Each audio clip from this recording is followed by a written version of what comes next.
Alors, je pense que, premièrement, dans le comité de rédaction, on a beaucoup de collègues qui sont très ouverts aux dynamiques actuelles permises par les outils du web en matière de circulation, de diffusion des connaissances. Certains prennent même ces phénomènes comme des objets de recherche. Donc il y a déjà une grande proximité aux transformations qu'induit le numérique. Donc ça, c'est le premier élément de réponse. Deuxièmement, on a souhaité vraiment dès le début rendre la connaissance scientifique gratuite et disponible à tous. Donc le choix d'une science ouverte a été fait dès le début. Le premier numéro est sorti en 2007, donc au milieu des années 2000, la question de l'open access, la question du web est déjà très présente. La question se pose à l'époque de savoir est-ce que les revues vont continuer à être papier ou pas, est-ce qu'elles vont passer toutes électroniques. Donc on est dans une phase où la question, n'étant pas une revue papier qui préexistait, la question s'est vite posée de dire mais est-ce qu'on ne se lance pas d'emblée en numérique. L'enjeu de l'accès libre était un enjeu important parce que d'abord on voulait que ce soit en langue française, mais quand on pense en langue française, on pense à beaucoup aussi aux chercheurs, notamment africains, mais aussi latino-américains, etc., dont beaucoup lisent le français.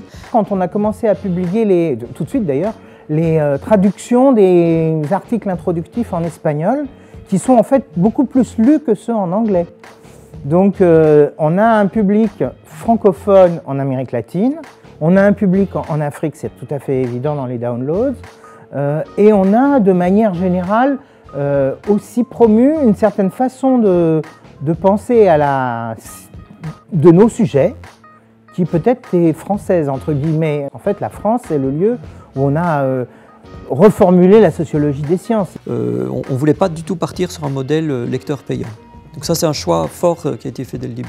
Pensant notamment à nos collègues africains, on s'est dit non, mais là, si c'est payant, pour eux, ça leur fait vite plein de difficultés, etc.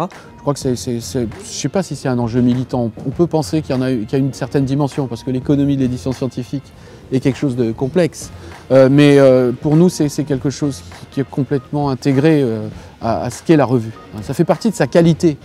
Une fois que les papiers ont été évalués et qu'on a accepté la version finale des papiers, donc on s'engage à les publier. Les auteurs sont informés que leur papier va être publié, donc quoi qu'il arrive, leur papier sera publié, mais qu'on les invite, s'ils peuvent, à faire preuve de solidarité par la revue et de contribuer à hauteur de au moins 250 €.